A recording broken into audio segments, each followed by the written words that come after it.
തിരുവനന്തപുരം കോർപ്പറേഷനിൽ ബി.ജെ.പിക്ക് ഉണ്ടായിരുന്ന 34 സിറ്റിംഗ് സീറ്റുകളിൽ 14 സീറ്റുകളോളം ഉറപ്പായും നഷ്ടമാകും എന്ന് ഇൻ്റലിജൻസ് റിപ്പോർട്ട് ലഭിച്ചിരിക്കുകയാണ്. അവർക്ക് ഏറ്റവും വലിയ വെല്ലുവിളി ഉയർത്തുന്നത് കോൺഗ്രസിൻ്റെ തിരിച്ചുവരവ് തന്നെയാണ്. കോൺഗ്രസ് ഇക്കുറി ടാലി മെച്ചപ്പെടുത്തും എന്നത് വ്യക്തമായി കഴിഞ്ഞിരിക്കുന്നു. കഴിഞ്ഞ തവണ ലഭിച്ച സീറ്റുകളിൽ നിന്ന് ബഹുദൂരം മുന്നിലേക്ക് പോകും. 20-ൽ കൂടുതൽ സീറ്റുകൾ UDF ഉറപ്പായും നേടിയെടുക്കുന്ന സാഹചര്യമാണ്.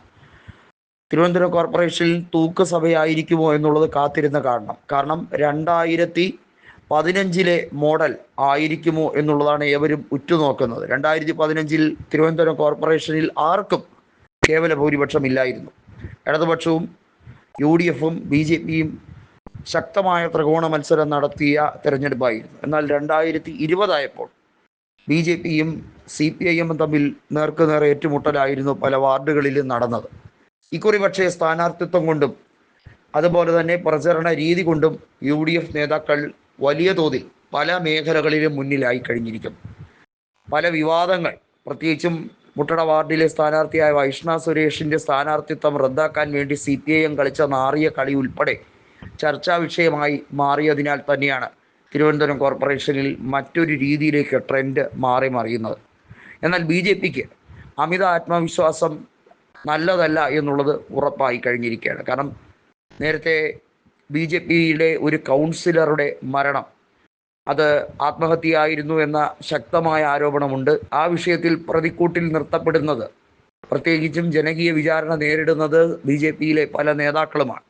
കാരണം സഹകരണ ബാങ്കിലെ തട്ടിപ്പുമായി ബന്ധപ്പെട്ട വിഷയത്തിലാണ് തിരുമല വാർഡ് കൗൺസിലറുടെ മരണവുമായി ബന്ധപ്പെട്ട വിഷയം കേരളം മുഴുവൻ മനസ്സിലാക്കുന്നത്. മാത്രമല്ല BJPയിലേക്ക് RSSലേക്ക് പോയ ചിലരുടെ ദുരൂഹ മരണവുമായി ബന്ധപ്പെട്ട വിഷയവും ഇപ്പോൾ ആളിക്കത്തുകയാണ്. ഇതെല്ലാമാണ് BJPക്ക് വലിയ തലവേദനയായി മാറുന്നത്.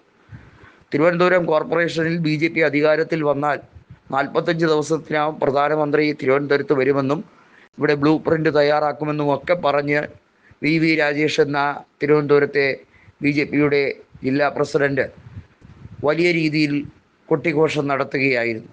എന്നാൽ VV രാജേഷ് ഉൾപ്പെടെയുള്ളവർ വലിയ തിരിമറി നടത്തിയതുമായി ബന്ധപ്പെട്ട വിഷയം ചർച്ചയായി മാറുകയാണ്.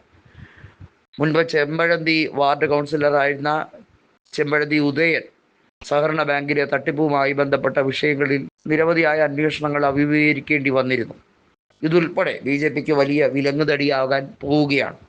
വോട്ട് ഷെയറിൻ്റെ കാര്യത്തിൽ തിരുവനന്തപുരം കോർപ്പറേഷനിൽ കഴിഞ്ഞ ലോക്സഭാ തെരഞ്ഞെടുപ്പിൽ BJPക്കാണ് മുൻതൂക്കം. രാജീവ് ചന്ദ്രശേഖരൻ കോർപ്പറേഷൻ മേഖല അടങ്ങുന്ന 4 നിയോജക മണ്ഡലങ്ങൾ, അതായത് തിരുവനന്തപുരം ലോക്സഭാ മണ്ഡലത്തിലെ 4 നിയോജക മണ്ഡലങ്ങളാണ് കോർപ്പറേഷനിലെ 101 വാർഡുകൾ. കഴക്കൂട്ടം, വട്ടിയൂർക്കാവ്, തിരുവനന്തപുരം, നേമം എന്നീ 4 മണ്ഡലങ്ങൾ ചേരുന്നതാണ് കോർപ്പറേഷൻ.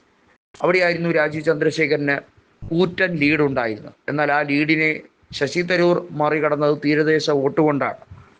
ഇക്കുറി പക്ഷേ ആ ഒരു ആനുകൂല്യം BJPക്ക് കിട്ടാൻ സാധ്യത കുറവാണ്. കാരണം CPI അല്ല എതിർഭാഗത്തുള്ളത് എന്നതുകൊണ്ട് തന്നെ.